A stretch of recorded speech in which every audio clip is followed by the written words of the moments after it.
नमस्कार शेतकरी बंधूंनो, मी दयानंद कलसेटे, बेस्ट ॲग्रोलाईफ, लातूर। माझा नंबर आहे 9422 53 22 25। आता सोयाबीन हे साधारण 45 दिवसापर्यंतच्या वयाचं आहे।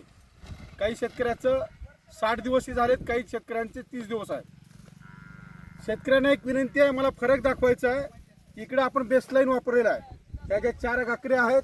इथे एक डेमो दिला होता, याची अवस्था कळा ही आहे, हिरवट कळे आहे। आणि इकडे जिथं डेमो नाही दिला तिथे पिवळी कळा आणि हाईट देखील कमी आहे, पानाचा आकार देखील छोटा आहे, शेंगा तिकडे कमी आहेत आणि इकडे शेंगा जास्त आहे। इथं कुठलाच करपा येणार नाही। मी लास्ट इयरला बरेच फरक दाखवले होते। उंचीमध्ये देखील फरक आहे, पानाच्या वाढीमध्ये, पानाच्या आकारामध्ये। इकडचं पान पहा, हे पान पहा आणि इकडचे पानं पहा, हे दोन्ही पानं, ह्याच्यामध्ये हा जो फरक आहे हा वापरातला फरक आहे। हे बेसलाईन वापरलेलं पान आहे, हे न वापरलेलं पान आहे।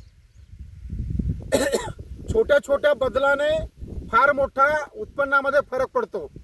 पान म्हणजे शरीरातलं आतडं आहे आणि ते हेल्दी असेल तर शेंग आणि शेंगातला तेल आणि गर, शेंगाचा आकार, दाण्याचा आकार आणि दाण्याचं वजन यात मोठा फरक पडतो। या वर्षी मध्ये पाण्याचा तुटकाळा होता, दुष्काळ होता आणि पुन्हा आता पाणी भरपूर पडतंय।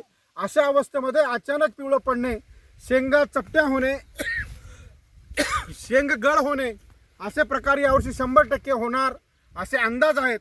अशा अवस्थेमध्ये आता शेवटची फवारणी बेसलाईनची करा किंवा बेस्ट ॲग्रोच्या सुलूची करा किंवा झॉकजेटची करा। एक बुरशीनाशक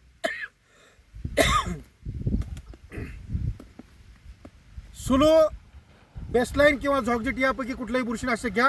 आणि कीटकनाशक जर बेसलाईनचं किंवा बेस्ट ॲग्रोचंच पाहिजे असेल तर सिटीजन घ्या, नेमॅजिन घ्या किंवा इरमा घ्या आणि फवारणी करा आणि उत्पन्नाची हमी घ्या। धन्यवाद।